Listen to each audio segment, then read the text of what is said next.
So I just finished my first ever playthrough of Max Payne and I wanted to talk about it. But there's one big elephant in the room. The version I played was actually the PlayStation 2 version. And I'm sure if you're familiar with this port of Max Payne, you're probably like, oh no, why that version? Well, yeah, it's known as being the worst version of Max Payne. It's got a lot of glaring issues. Let's talk about them.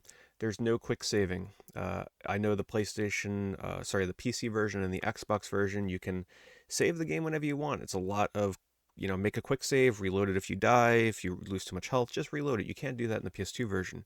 So that means you can make it to the end of a level, and some levels may be pretty lengthy.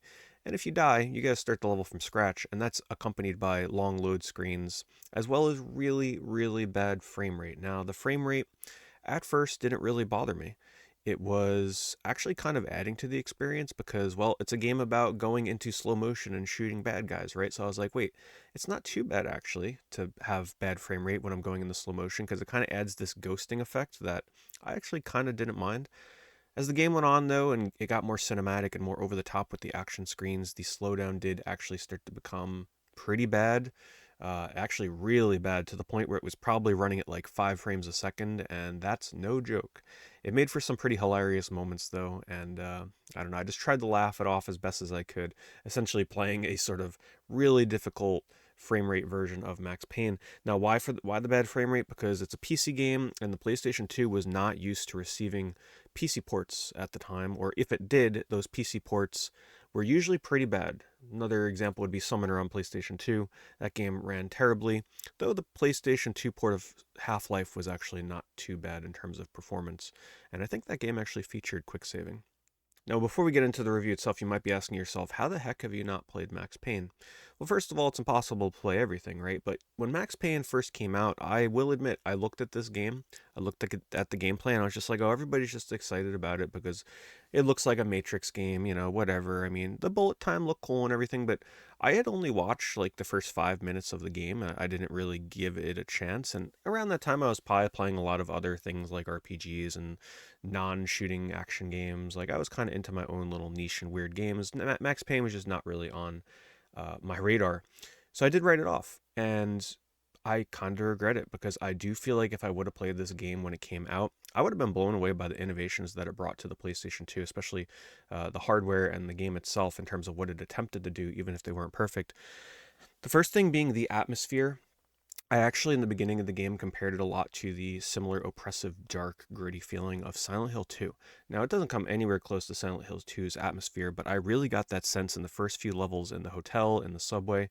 It was so dark, and the PlayStation 2 version has these really grainy, blurry textures and visuals, and a lot of people were like, oh man, you should have played the PC version, but I was like, well, the PC version will present really clean, crisp graphics that actually may take away a little bit from this kind of Silent Hill 2 feel that I was getting because of how much they're kind of compressed and blurry and gritty in the PlayStation 2 version. So I actually found the visuals early on to kind of be a highlight. And if it wasn't for the bad frame rate, let's say the game ran at a smooth 30 frames per second, man, it would have been one of the coolest looking PS2 games that I'd played. Uh, Another thing that really helped add to this atmosphere, however, was the fact that there was no item highlighting. In fact, comparing it again to Silent Hill 2, I actually felt like I was playing a survival horror game at times because you got to remember with no quick saving, you're going through these levels like one and done. You have to go from the beginning to the end all in one take. There's no checkpointing. And anytime I found painkillers to heal me, it felt like I was finding a health pack in a Resident Evil or a Silent Hill game.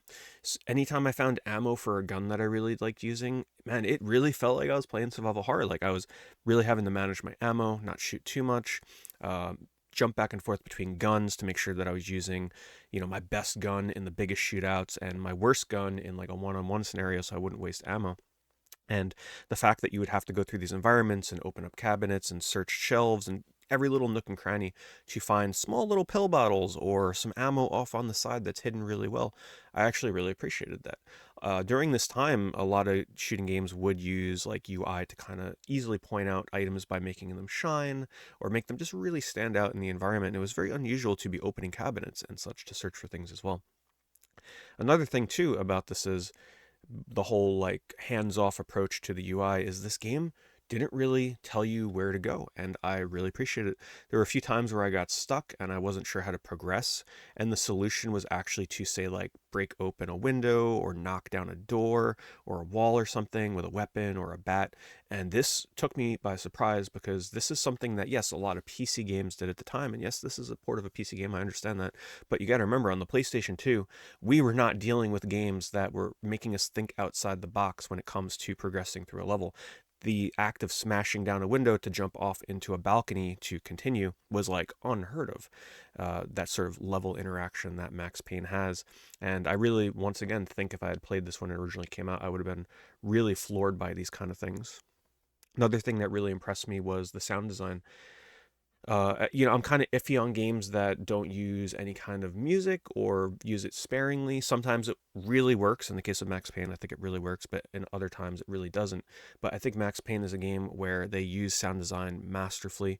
It uses very little music, and the times where it does use it, it works so well. You know when that music kicks in, you're about to get into some crazy, insane situation. And boy, some of those levels and boss battles and stuff really are pretty crazy. But I really enjoyed the uh, like every little sound effect, like water dripping, hearing enemies talking in the distance, just hearing trains screeching in the background, hearing the wind blowing, creaks and cracks of the wood that you're walking on, like hearing air conditioners and white noise. It was super well done, and I totally stand and understand why they chose not to constantly have like some kind of action music going in the background. And still also kind of in the sound design department. I didn't get deeply into the story, but I appreciated the story. It was so well written. Like, man, I had never seen a PlayStation 2 game with writing like Max Payne has. First of all, I loved the comic book presentation for the cutscenes. I thought that was really well done and a great way to kind of deal with the fact that, hey, maybe our budget was used elsewhere on the voice acting and, just the general gameplay design. Okay, maybe we don't have in-engine cutscenes for this game, but I really, really like what they did with comic book style, and the writing was just, man, every Max Payne was able to take every little descriptor in the game, no matter what it was, and make it. There's just so many memorable quotes in this game. It's like you hear him speak a line, and you're like, wow, that's powerful. That's an amazing line right there. So yeah, writing top notch, and the flashback scenes were super unexpected, really creepy. A lot of people were telling me that like they were creeped out by this back when they played it, and I can understand why. They're really dark. They're really scary, like the lighting, the use of the tunnel vision, the sound with your family and the kid crying and your wife screaming. I mean, it was pretty intense. But all of these awesome features do come at a cost, right? Like the cinematic style of Max Payne, in the beginning of the game, I was willing to write off the frame rate. I'm like, it is what it is, right? If I would have played Max Payne back in the day, this is the version I would have played. I would have played the PlayStation 2 version, and that's what I ended up playing. In fact, some people were even telling me, they're like, are you sure there's not something wrong with your PlayStation 2? I don't remember the game's frame rate being this bad, but you know what it is back then?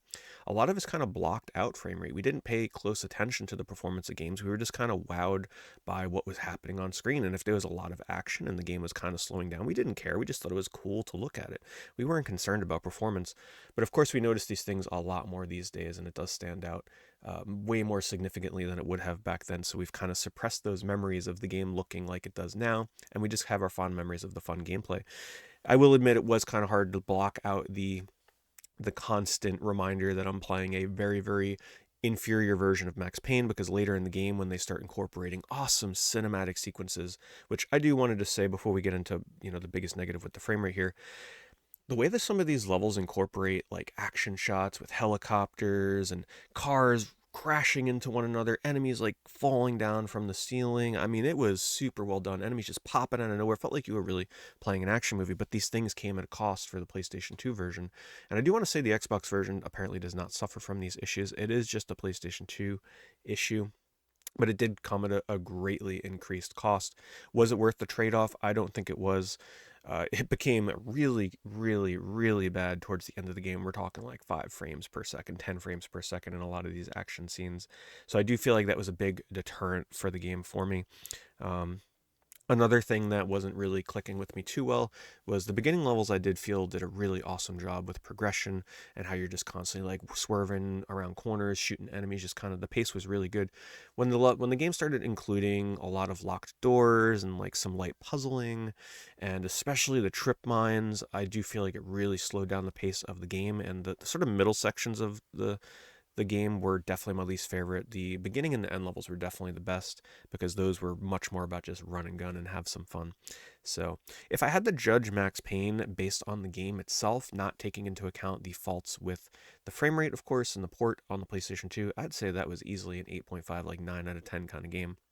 If I had to factor in all the issues with the PlayStation 2, it would kind of knock it down more to like a 6 or a 7 kind of experience, kind of being in that like good range, right? Like I can definitely appreciate the amazing design of this game, but I have to warn those of you, if you've never played Max Payne, don't make the mistake that I did and play the PlayStation 2 version first. Please play probably the Xbox version. If you're looking for that squeaky clean, sort of like hyper amazing frame rate and controls with the mouse and keyboard, go for the PC version, obviously. But I think there is an argument to make that having this super squeaky clean visuals is not always the way to go. And like I said, the PlayStation 2 version offers up a really unique feel. It feels like you're playing a survival horror game because of the fact that you can't save when you want. It's really dark and gritty, and it can be quite difficult at times. But anyway, I just wanted to give you guys my thoughts on Max Payne. Let me know your comments below.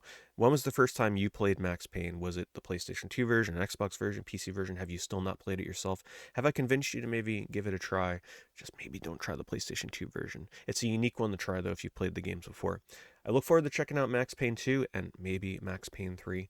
But I just hope you guys enjoyed my first ever impressions of my first playthrough of Max Payne. I'll see you guys in the next video.